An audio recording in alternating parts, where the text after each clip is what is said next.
Hai guys. Mulai. Belum.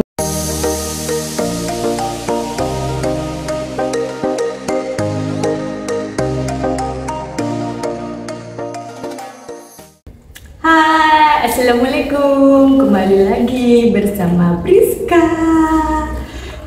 Jadi hari ini guys, kita kedatangan tamu. Bukan tamu sih. Ya tamu-tamu. Oke, kita sebutnya tamu. Tada! Halo. Dia tebak guys.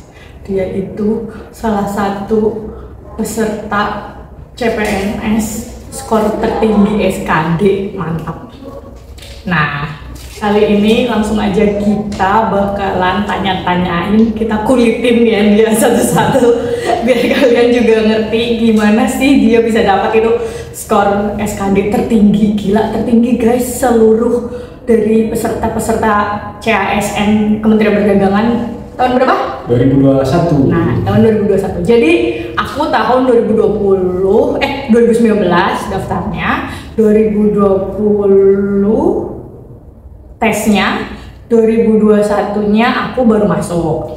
Nah, kalau dia itu 2021 tes, terus 2022 langsung masuk. Nah, 2022, 2023 itu kosong kan, nggak ada penerimaan CPNS lagi. Yang ada itu P3K ya. Nah, jadi tahun ini itu kesempatan kalian gabung ke kita.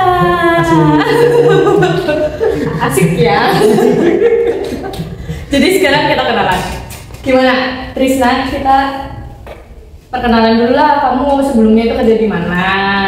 Oke. Terus ya sharing aja lah. Gimana sih kok bisa daftar di Kementerian Perdagangan ini? Kenapa pilih di sini? Siap. Oke, silakan. Oke, halo teman-teman. Namaku Trisna. Ini apa tadi? Work experience. Iya. Contekan, ada contekan gitu. Maklum, ini kan newbie ya kita semua. Jadi awalnya sebelum PNS sudah ada kerja 5 tahun di perusahaan BUMN lah ya gitu. Jadi kenapa milih beralih ke PNS ya karena waktu itu kan memang kebetulan udah bisa pindah kerja dan memang ya pengen aja sih ngerasain atmosfer dari PNS. Oke, terdistract ya sebentar, ada kerjaan. Ya maaf. Begini PNS ini jam istirahat loh guys. Lanjut. Jadi karena udah bisa pindah kerjaan dan kebetulan bukaan PNS di waktu yang persis gitu ya, udah bisa waktunya, jadi mau nyoba aja gitu. Ternyata berhasil. Terus kenapa kalau pertanyaannya Kementerian Perdagangan? Karena di kerjaan yang sebelumnya itu terkait banget dengan perdagangan tuh. Nah, berkaitan dengan UMKM, dengan ya sektor-sektor perdagangan atau industri lah. Jadinya gitu. merasa cocok aja dengan Kementerian Perdagangan. Oh, jadi relate ya dari yang work experience sebelumnya, terus juga jadinya pengen nih daftar aja yang Kementerian Perdagangan yang ternyata basicnya juga Kementerian Perdagangan dari UMKM dan sebagainya. Perdagangan gitu. Jurusan kuliah apa? Jurusan kuliah ekonomi Islam atau ekonomi syariah kalau sekarang sih. Mantap. Berarti ada perekonomiannya lah. Yeah. Jadi bisa masuk di BUMN-nya apa? Bank. Perbankan sih. Oh, perbankan. Jadi ya lumayan relate kan, bukan lumayan lagi itu emang relate banget sih sama Ya, karena kan gitu sih. ya ekonomi perekonomian juga, perdagangan kita juga mungkin data-data juga kan di sini juga lumayan.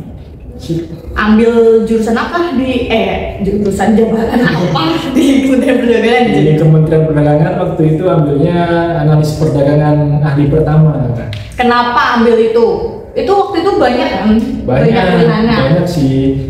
Ada analis data dan informasi, ada negosiator. Yang pertama sih satu yang jelas karena jurusannya cukup jarang, jadi adanya cuma di analis perdagangan sih. Oh gitu, jadi emang yang cuma bisa masuk jurusan kuliah ya? Cuma disebut itu di analis perdagangan. Analis satu-satunya?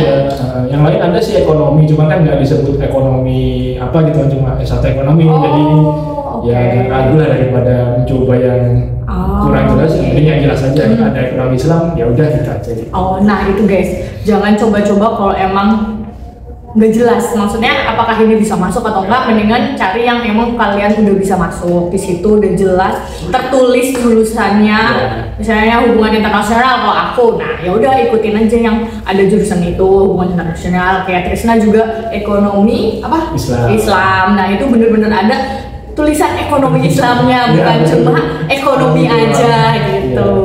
Terus kenapa sih Kemendak tadi, selain Kemendak emang nggak ada instansi lain yang buka, maksudnya dengan jurusan itu ya misalnya? Kalau dengan jurusan itu ada sih satu instansi lain, cuman mungkin tidak terlalu kurang menarik gitu, belum nggak relate banget. Oke. Nah itu guys, kalau emang udah nggak ngerasa nggak cocok, mendingan nggak usah diterusin. Jadi mendingan cari yang bener-bener cocok gitu kan, yang pas aja sesuai yang yakin. Tuh, terus apa ya tadi? Jabatannya udah. Kenapa? Oh, waktu di jabatan itu kamu udah langsung ada penempatan juga kan ya? Yang pas kamu ada nggak? Belum ada, waktu itu analis perdagangan udah langsung 33 orang, jadi belum tahu kita pas lulus ditempatin di mana. Sama kayak aku juga, waktu itu nggak ada penempatannya. Nah tahun ini kan udah mulai tuh ada ya, enak banget itu. Udah ada info gajinya juga. Kita kan belum ada. Tadi tahun aku belum ada info kayak gitu, cuma dikasih tahu formasinya itu yang dibutuhin ada berapa gitu kan. Betul. Nah terus habis itu saingannya juga kayaknya baru dikasih tahu akhir-akhir ya kalau nggak salah ya, jumlah yang daftar kalau nggak salah. Setelah apa sih pertama tuh administrasi sih. Administrasi baru tahu ya. Kalau sekarang enak sih, yang ada gajinya juga, bisa pilih penempatan di mana. Jadi kalian nggak shock gitu loh, maksudnya tiba-tiba nih kalau waktu dulu aku ya kamu ada juga yang penempatan kan di Medan ya kalau nggak salah, Medan, Bandung, Makassar ya. Nah itu beda-beda kita nanti. Itu nggak bisa milih. Yes betul.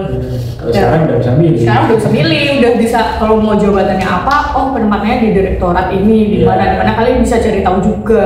Kebetulan nih, aku sama Trisna itu sama kita unitnya, bener-bener sama guys. Ini duduknya cuma di depanan, itulah ya.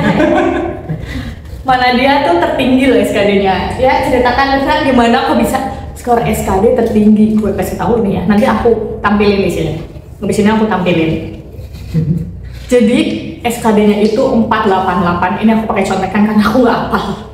488 itu tahun 2021. Terus TWK-nya itu 125. Terus TIU-nya itu 165. TKP-nya itu tertinggi 198. Itu salah nih kayaknya. Gimana Trisna? Kenapa sih kok bisa SKD-nya setinggi itu? Lu makan apa Trisna? Lu belajar apa? Luar biasa banget. Tipsnya gimana ya buat teman-teman yang juga ikutan CPNS tahun ini, misalkan yang mau SKD nih. Sebenarnya persiapannya tuh bahkan jauh sebelum pengumuman tanggal SKD sebetulnya gitu. Jadi kalau pas pengumuman ada penerimaan CPNS mungkin dari bulan apa misalnya Agustus atau Juli lah. Nah itu ketika kita sibuk pendaftaran dengan administrasi, itu sekalian kita kalau memang udah lengkap, udah tinggal upload atau tinggal dikit gitu kan, itu udah langsung aja belajar SKD-nya gitu. Dan belajar SKD itu kan sumbernya banyak ya, ada yang dari YouTube misalkan, kalau ada yang matematika ya cari aja trik matematika untuk CPNS misalkan, atau untuk apa TIU, TWK, TKP kan pasti ada aja lah channel-channelnya gitu. Terus yang tips keduanya setelah kita belajar mungkin ada cari-cari yang baru kita dapat atau baru kita ingat misalkan, itu ikut juga ini apa namanya kayak platform-platform yang apa ya ngerjain soal gitu loh. Jadi kita itu kayak simulasi ngerjain soal beneran gitu. Memang sih ada yang gratis, ada yang berbayar. Cuman kalau memang gratis biasanya dikasih contoh satu soal doang gitu, satu rangkuman soal. Cuman kalau kita ada platform berbayar biasanya bisa sampai belasan atau puluhan soal. Itu bagus banget sih karena biar luas kita pengetahuan soal SKD-nya. Jadi apa ya, berbagai macam soal SKD itu kita minimal udah apalah, paling nanti beda-beda bunyi-bunyinya atau angka-angkanya doang gitu. Terus selain materi paling ya jangan lupa berdoa, kalau yang muslim berzikir ya, puasa apa gitu. Penting, itu penting. Karena pada hari hari kita nggak tahu apa yang terjadi, apa ya, semoga kita selalu sehat kan, kita nggak tahu. Terus kalau memang yang jaraknya jauh dari rumah, misalkan ya di daerah asalnya kan bisa aja gitu. Soalnya aku dulu dari Bengkulu juga tes SKD itu di Jakarta, di Pusdiklat Depok. Oh iya. Nah bener, tahunku juga di Pusdiklat itu aku pas. Oh kalau aku emang kebetulan udah di Jakarta. Kalau Tisna bener-bener dari Bengkulu terbang nih ke Jakarta. Itu satu-satunya kan cuma di Pusdiklat ya waktu itu ya. Nggak ada pilihan. Ada di Jakarta, paling ya di Sumatera ada di Medan. Cuman di Medan kan lebih jauh lagi sebenarnya. Jadi lebih enak di Jakarta pilihannya gitu. Itu sih ya sebenarnya faktor-faktor non teknis apa ya yang gitu-gitu juga dipertimbangin sih. Ya betul banget sih, sama bawa sang duit sih sebenarnya. Ya nggak sih, ongkosnya, untuk ongkosnya itu juga penting. Berarti kamu ikut yang berbayar gitu atau pernah ada ikut apa sih kalau sekarang bimbingan bimbel gitu. Ya bimbel gitu juga nggak? Kalau bimbel yang kayak Zoom atau kelas sih nggak ikut sih, itu kebanyakan udah ke cover sama di YouTube, karena di YouTube kan biasanya ada penjelasannya juga. Cuman kalau yang platform berbayar yang dikasih contoh soal sampai berapa paket itu emang ada sih, dan nggak terlalu mahal kok, paling nggak boleh nyebut harga ya. Ya estimasi aja kiraan 100 di bawah 200.000 lah paling. Itu kan udah lengkap. Udah 20 sampai 30 paket soal. Lumayan banget tuh guys, kalau yang memang masih perlu belajar tes latihan soal gitu ya, itu mending lebih baiknya meluangkan di awal sih daripada memang kalian agak hemat gitu, tapi memang nanti soal-soalnya kalian nggak tahu. Nah kalau udah banyak belajar kan kalian bisa tahu nih contoh soalnya, oh kayak gini, banyak macam-macam soal kan sebenarnya kan. Jadi kalian udah tahu, udah familiar lah ibaratnya sama contoh-contoh soal itu.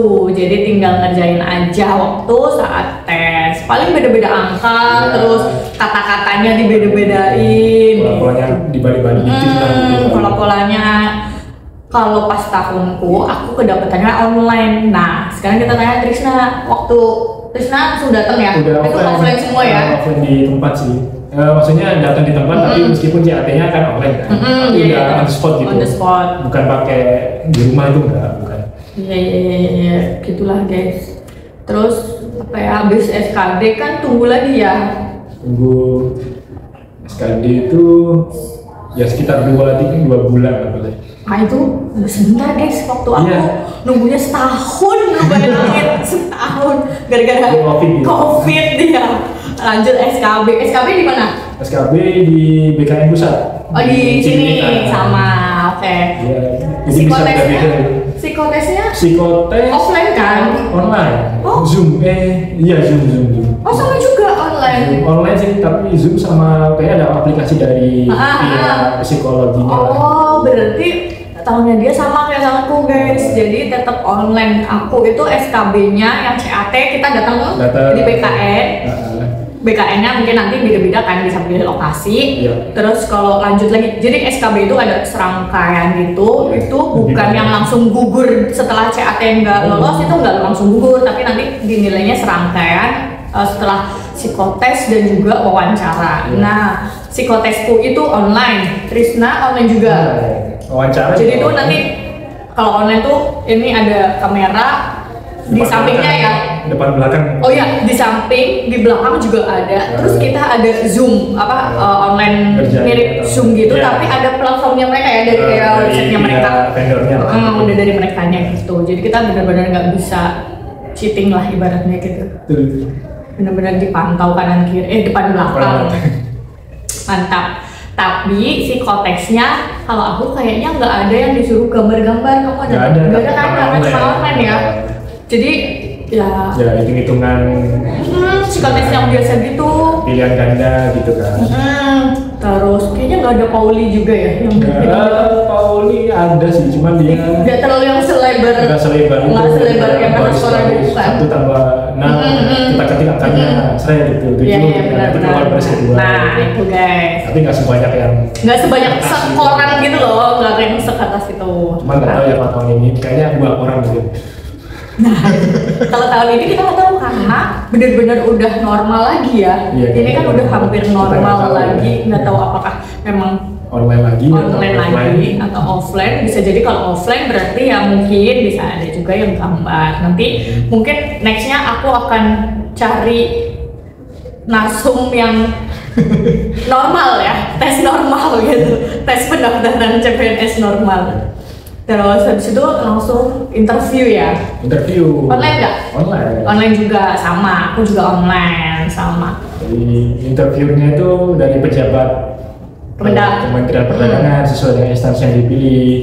Tapi waktu itu ya belum tentu sesuai dengan, kan sekarang ada tuh kayak saya milih analis perdagangan di Direktorat Jenderal Pengawasan Nasional, bisa jadi yang mewawancari dari direktorat lain kan. Betul. Kan pejabatnya kan terbatas, tapi pesertanya kan banyak. Jadi persiapannya ya itu sesuai jabatannya aja kan. Jabatannya mungkin ada di beberapa direktorat, jadi pelajari semuanya. Siapa tahu nanti dapatnya direktorat luar negeri, tapi belajarnya yang lain malah kitanya nggak tahu. Benar juga, betul.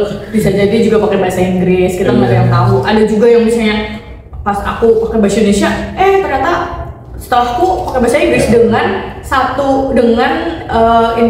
penanya yang sama ya, ibaratnya pejabat yang sama, tapi ya tergantung mereka gitu, tergantung si penanyanya juga. Jadi disiapin aja dua bahasa apa gitu, apalagi ya kan. Tapi kebenar ya biasanya norma-normanya itu sih, meskipun kita nggak melamar negosiator ya. Kalau negosiator kan jelas tuh ada TOEFL ya, yang lain-lain meskipun bukan negosiator tetap disiapin ya. Siapa tahu iseng-iseng gitu. Betul, iseng-iseng berhadiah. Minimal introduction lah gitu kan. Good afternoon, Gak sih, tetap harus bisa jawab sih kan guys. Gak cuma introduction guys, karena harus tetap bisa jawab. Kalau nggak bisa jawab ya udah, waalaikumsalam, tergantung nanti nilainya dari yang perusahaan beliaunya lah ya. Betul, karena kan kalau kayak gitu sebenarnya ya penilaiannya kan subjektif juga kan. Jadi nanti digabungin sama si psikotes, CAT, nilai CAT-nya berapa, psikotesnya berapa, terus sama apa tuh interview juga. Jadi kalau bisa nih ya tinggiin SKB yang CAT. Yang CAT. Iya. CAT-nya ditinggiin. Kalau bisa ditinggiin. Kalau waktu itu porsinya paling gede soalnya. Kalau tahun ini kurang tahu sih ya. Cuman biasanya kalau yang CAT itu paling gede lah pokoknya. Betul. Ditinggiin karena kalau emang ada nih psikotesnya kalian rendah, kalian bisa agak sedikit ketolong gitu sama yang si CAT SKB ini. Tapi CAT SKB tahun lalu kan aku kan 33 orang tuh yang diterima, berarti kan yang lulus SKB 99. Formasi analis perdagangan 33 ya? 33, berarti kan yang masuk SKB 99 dikali 3 kan ya? Dari yang antara yang paling tinggi sama yang paling rendah itu paling cuma selisihnya 3-4 poin aja sih. Oh iya? Setelah di akhir gitu, akumulasi hasil akhir di SKB-nya sih gitu, di SKB-nya itu udah ketat gitu. Jadi dia komunikasi hasilnya juga akhirnya ketat juga. Dia lumayan ketat juga gitu. 3 poin doang. 3 poin doang. Dari tingkat 1 ke 99 itu paling 3, 4, ya 5 sekitar. Jika sampai 10 poin lah pokoknya. Kan paling 1, 2 atau 3 soal aja itu yang SKD-nya. Oh iya benar kan, karena poinnya yang di ini ya per masing-masing soal. Jadi kalau ngerjain soal, kalau ada waktu ya dicek dikit-dikit lah gitu. Betul. Gitu guys, itu sangat emang ya lumayan lah ya, namanya kita mencari pekerjaan. Kalau mau di tempat yang enak ya alhamdulillahnya ya, kita dapatnya di tempat yang bisa ke Australia. Insya Allah. Gitu guys. Nah jadi kalian bersemangat lah. Contoh ini nanti kamu masih punya nggak kayak rekomendasi kemarin latihan soal gitu, pakai beli buku juga nggak sih? Buku sih enggak sih, kali itu aja siapa yang platform aja sih. Platform sama di YouTube paling. YouTube-nya pakai siapa? Lupa. Cari ya. Soalnya kalau yang matematika ada sendiri, ada yang TWK ada sendiri, ada yang TIW ya sendiri. Iya, TKP-nya sendiri. Jadi per subtes biasanya mentornya masing-masing kan, karena biasanya yang ahli matematika ya dia ngajarin matematika doang gitu. Di YouTube-nya ya maksudnya ya. Itu sih. Kalau SKB pakai beli buku nggak? Kalau SKB analis perdagangan zaman itu ya 2-3 tahun yang lalu 2001, 3 tahun yang lalu itu soalnya tidak bisa diduga, tidak bisa diterka. Hewan itu des. Dia model bismillah. Betul. Cuma emang ya banyakin perdagangannya. Iya, yang penting kayak ya peraturan mengenai jabatan yang dituju, misalkan analis perdagangan itu dibaca aja, ada manfaat RB-nya, ada keputusan menterinya misalkan, terus ada tugas tanggung jawabnya, terus dibaca juga tuh yang analis perdagangan ada di Direktorat Jenderal Luar Negeri tugasnya apa, yang di Direktorat Pengembangan Nasional tugasnya apa, itu diinin semua. Terus kayak di tertib niaga di dalam negeri itu dipelajari semua, termasuk resi gudang, nanti hari konsumen nasional, terus apa, ya, betul. Terus eksportir terbesar, importir negara tujuan terbesar, gitu-gitu. Banyak lah pokoknya. Terlalu banyak untuk perdagangan nasional dan internasional itu semuanya kalian dipelajari semua.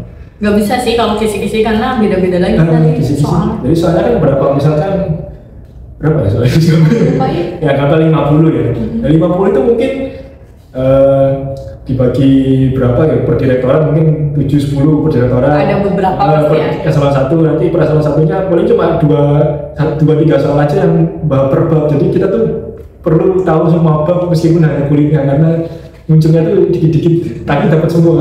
Betul. Seenggaknya kalian udah tahu baca, pasti nanti akan nanti pasti inget kan kalian kalau udah iya udah pernah baca, walaupun nggak tahu jawabannya tapi biasanya udah tertanam tuh inget gitu kan. Pas ini yang dibaca itu yang paling nggak apa gitu kan, jadi pilihannya udah mengerucut, jadi udah enak kalau milih jawaban. Betul, begitu guys.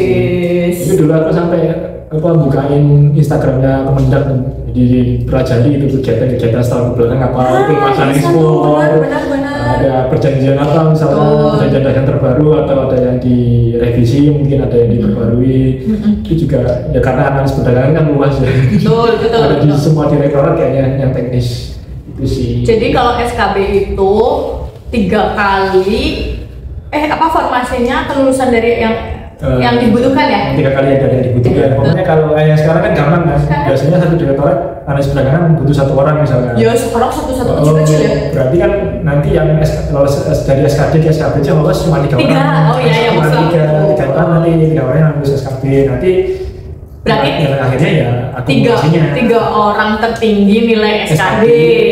Itu untuk mengikuti SKB gitu. Setelah SKB ya dipilih yang satu tertinggi dari pembobotan nilai semuanya. Itu sih. Seperti itu guys. Jadi plus minusnya ya dipelajari sendiri. Kalau dulu gelondongan yang analis perdagangan 33 orang gitu kan. Enak. Kalau direktorat cuma 1 orang. Sebenarnya perbandingannya sama nggak sih, kayak cuma saingannya ya sama sebenarnya kan, cuma kita mikirnya tuh kesempatannya lebih banyak. Kalau yang formasinya 33 tuh kayak kita masih bisa masuk. Loh kalau cuma 1 udah harus yang nomor 1. Iya, udah harus nomor 1. Cuma Trisna doang yang SKD-nya lolos nih kalau misalnya itu.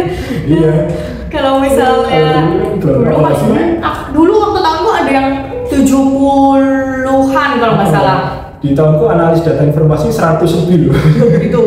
Iya, 100 lebih. Gede banget loh. Jadi meskipun peringkatnya 5 bulan masih lolos. Kalau sekarang diambil 1 atau 2 orang ya 1-2 orang itu aja. Betul. Jadi kalian harus lebih belajarnya guys, lebih semangat belajarnya karena saingan semakin ketat. Kalian harus jadi nomor 1 gitu. Harus nomor 1. Terus guys, kalau disuruh sesuai aturan, udah sesuai aturan aja. Gak usah repot-repot, apa sih kayak pakaian ya, ini kan itu juga kan baju putih, sepatu panggapol ya. Betul, celana kita hitam, jilbab kita hitam. Udah ikut aja aturan dulu karena masih baru. Walaupun udah lolos, tetap guys di sini kita bekerja juga sesuai aturan. Sudah guys, jadi seperti itu bincang-bincang kita kali ini dengan Trisna, si pemegang rekor SKD tertinggi tahun 2021. Siap. Semoga kalian salah satu yang next generasi pemegang skor SKD tertinggi ya. Bisa ketemu dengan kita. Masuk dong ke tempat kita, biar kita ketemu say hello, nanti kalian next tamu di sini. Ini kalian terkejut lihat kita. Betul. Kalau ketemu jangan lupa sama-sama kita guys. Ya, kita santai aja. Betul. Semakin kita disapa semakin senang kita menyapa balik. Iya. Ya begitu lagi. Oke, terima kasih Trisna sudah berbincang-bincang santuy ini di jam istirahat kita ya. Ya udah gitu aja guys. Bye bye. Sampai bertemu di episode selanjutnya.